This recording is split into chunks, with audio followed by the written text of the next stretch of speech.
오늘의 말씀은 출애굽기 23장 1절부터 보겠습니다. 너는 거짓된 풍설을 퍼뜨리지 말며 악인과 연합하여 위증하는 증인이 되지 말며 다수를 따라 악을 행하지 말며 송사의 다수를 따라 부당한 증언을 하지 말며 가난한 자의 송사라고 해서 편법되이 두둔하지 말지니라.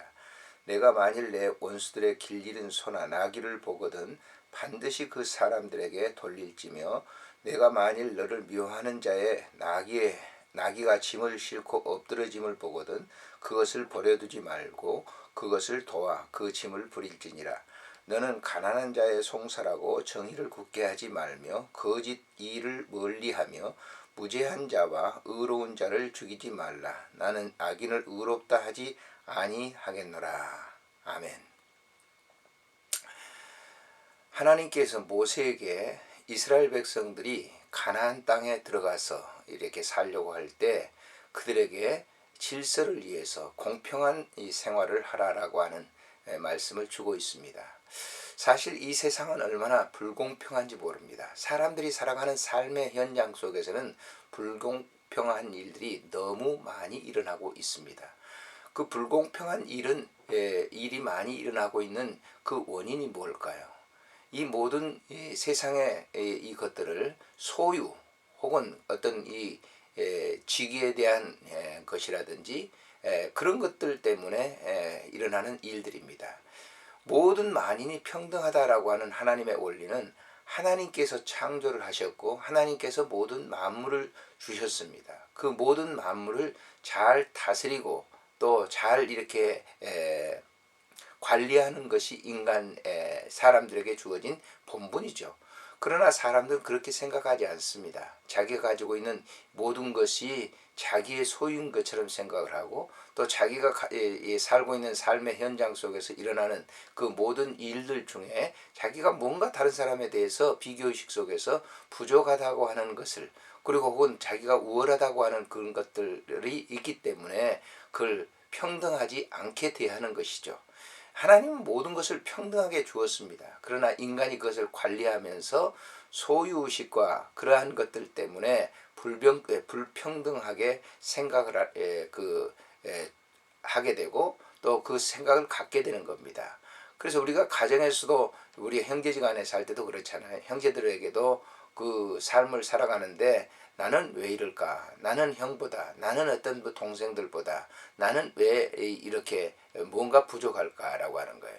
공부를 하는데도 그렇잖아요. 뭐 사람이 주어진 그 머리가 왜 나는 이렇게 잘 되지 않을까? 그런 생각을 갖습니다. 평등한데도 평등하게 하나님께서 주셨는데도 그런 겁니다. 노력을 하지 않고 또 그렇게 생각을 하는 경우도 있죠.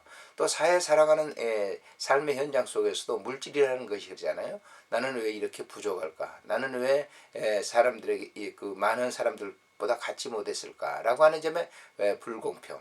또 얼굴의 외모에 생기는 것들도 그렇게 생각을 하는 것이죠. 그래서 하나님은 모세에게 이스라엘 백성들을 할 때 이 공동생활을 할 때 절대적으로 불평하지 말라라고 공평하게 대하라라고 하는 것이죠. 1절에 보면 너는 거짓된 풍설을 퍼뜨리지 말며 악인과 연합하여 위증하는 증인이 되지 말며 그랬습니다. 위증하는 거짓된 것 이것이 다 이제 불공평하다고 하는 그 원망 때문에 되어지는 그런 것들이죠. 대부분 이제 교통사고가 나면 이제 현장에 증인을 찾습니다라고 하는 그런 이제 무슨 프랑카드도 보고 그렇습니다만은 거기에 보면 위증하는 경우가 많습니다. 그 왜 위증할까요?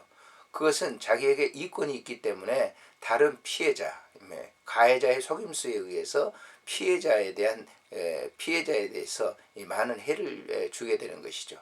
그건 공평하지 못한 겁니다. 공평한 것은 그 보았던 그 사건 현장에서 위증해서는 안 되죠. 공평하게 봐야 되는데 그렇지 못한다. 그 이권 때문에 다 그렇게 되는 것이죠.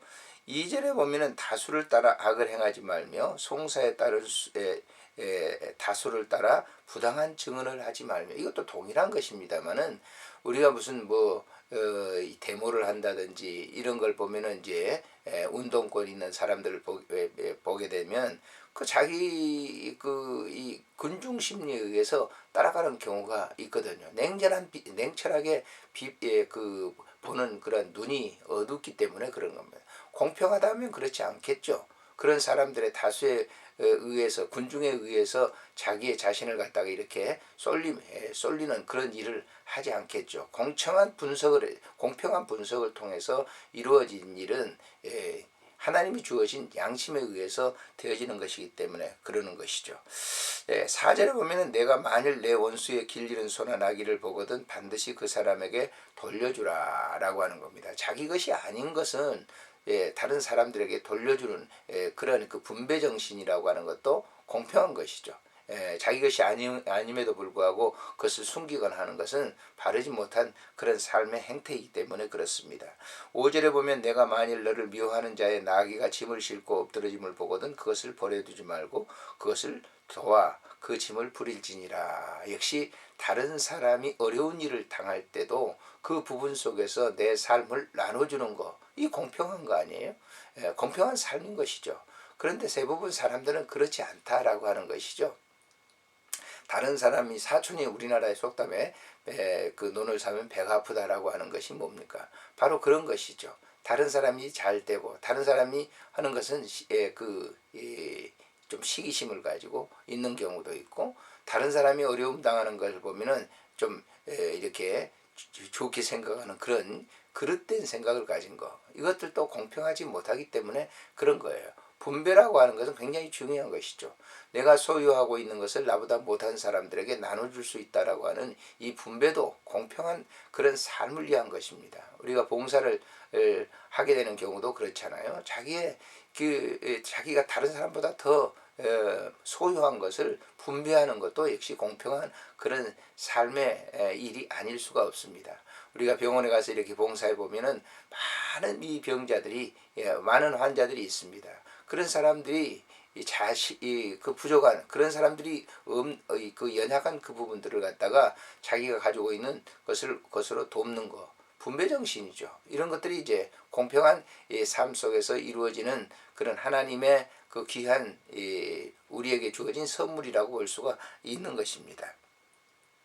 다음으로 보면 너는 가난한 자의 송사하고 정의를 굳게 하지 말며 거짓 일을 멀리하여 무죄한 자의 의로운 자를 죽이지 말라.